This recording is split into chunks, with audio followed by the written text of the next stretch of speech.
12th Biozoology, Chapter 6, Evolution. In this part, we are going to learn the introduction and the theories explaining the origin of life. As estimated age for the solar system and for Earth as around 4.5 to 5.6 billion years. The Earth was formed 4.5 to 4.6 billion years ago. There was no life on Earth when it was formed for so many million years. For at least few hundred million years, there was no life on Earth. On the Earth, prokaryotic organisms first appeared. Prokaryotes are simplest forms. They are unicellular. They have anaerobic respiration. From the prokaryotes, some other advanced forms appeared. Later, invertebrates like worms, insects appeared, then fishes, amphibians, reptiles, birds, mammals, finally human beings appeared on the earth. This happened after small changes happened in millions of generations. So evolution is a small process. Already we have learned about evolution in 10th standard. From the prokaryotes, different groups of organisms appeared. So we can see that diversity on the earth now. The earth is occupied by diverse kinds of organisms. Mammals like lion, tiger, human, then birds, insects, lot of flowering plants, etc. This diversity appeared due to evolution.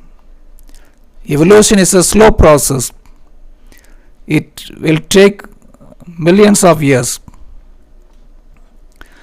Evolution is the story of variety of living organisms formed over a long period of time.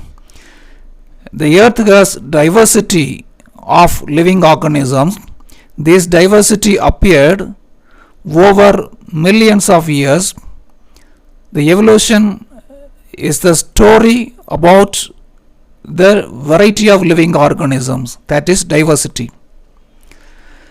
Small changes over multiple generations, small changes over many generations result in big changes.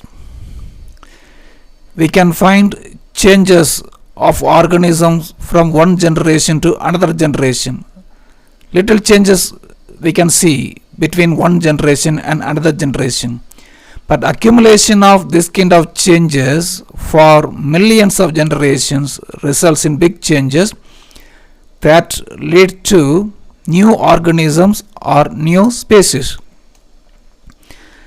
Here we can find a variety of dogs.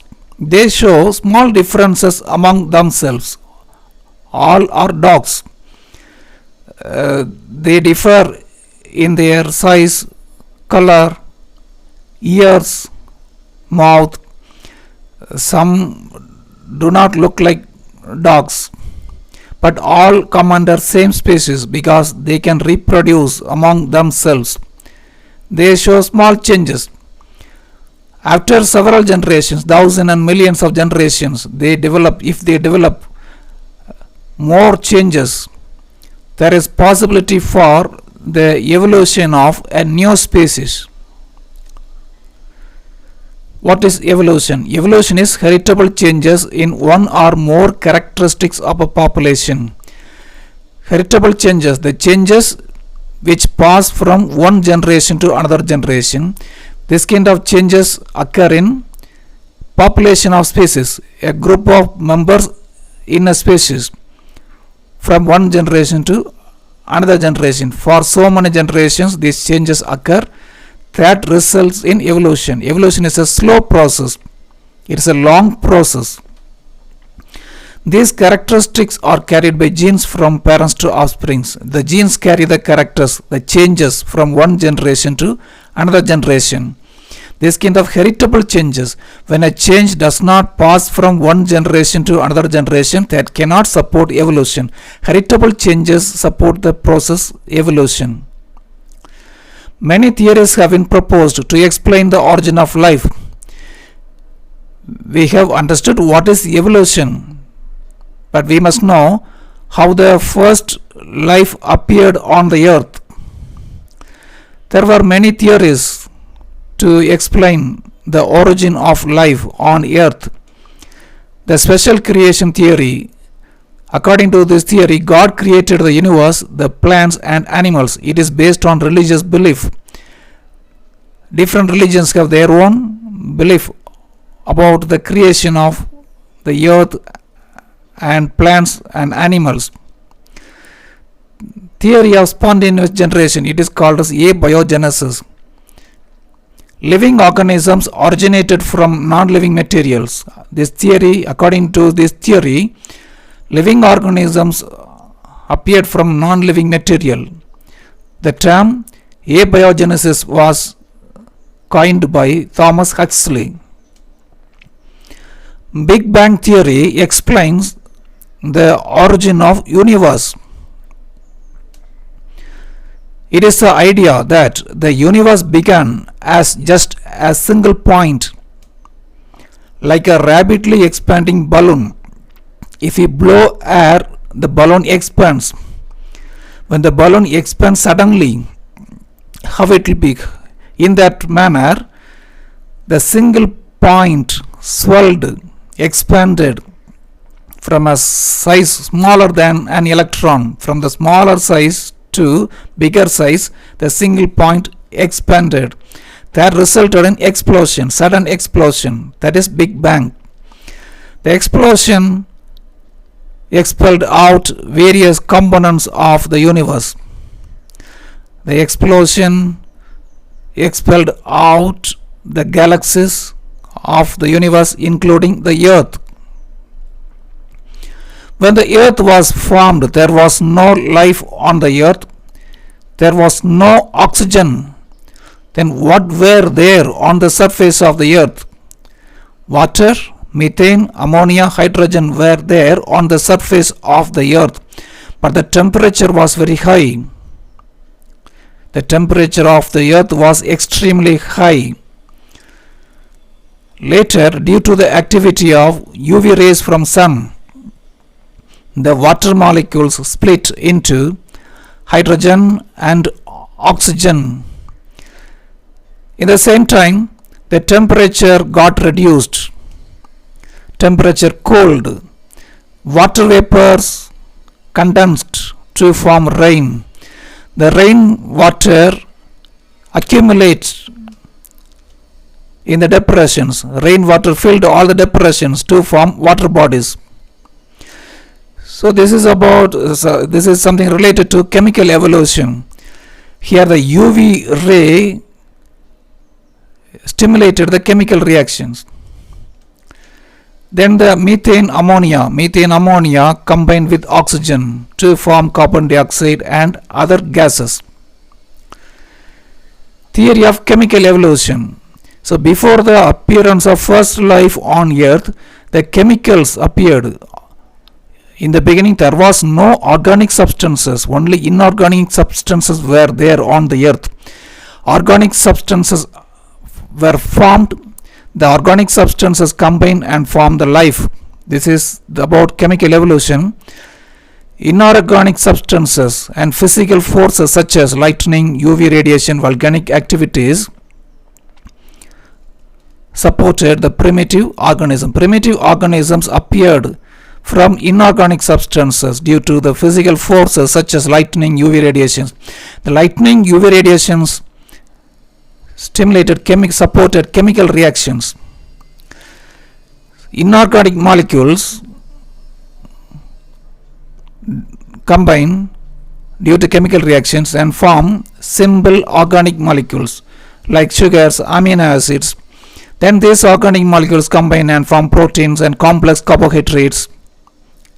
Complex molecules. These complex molecules form a clump. They join together and form first cell-like structure. Oparin was a scientist. He explained, he proposed his idea about chemical evolution. According to his theory, organic compounds could have undergone a series of reactions leading to more complex molecules. More complex molecules form from organic compounds because of series of reactions. Complex molecules appear. These complex molecules aggregate. These complex molecules form a clump called as coacervate. From inorganic molecules, organic compounds appear. These organic compounds undergo series of chemical reactions to form complex molecules. These complex molecules join together and form a colloidal aggregates called as coacervates. The coacervate was able to take substances from outside and use the external substances like a cell. The coacervates were able to absorb and assimilate organic substances from the environment. Haldane also proposed his theory about chemical evolution. Both Haldane and Oparin proposed their theories independently. The primordial sea served as a vast chemical laboratory powered by solar energy. Chemical reactions took place in the primordial sea. The energy for the reaction was provided by lightning and UV light. There was no oxygen in the atmosphere, and the combination of carbon dioxide, ammonia and UV radiations gave rise to organic compounds. A wide range of organic compounds appeared because of the combination of carbon dioxide, ammonia and UV radiations. The sea became a hot dilute soup containing large populations of organic monomers, and the monomers combine and form polymers. Organic monomers and polymers were on the sea. Sea was like a hot dilute soup. Then the organic monomers and polymers gave rise to the first living cell. So this is the introduction and some theories about evolution. In the next part, we will discuss about the biological evolution. We will study the experimental support for the Haldane-Oparin theory also in the next part.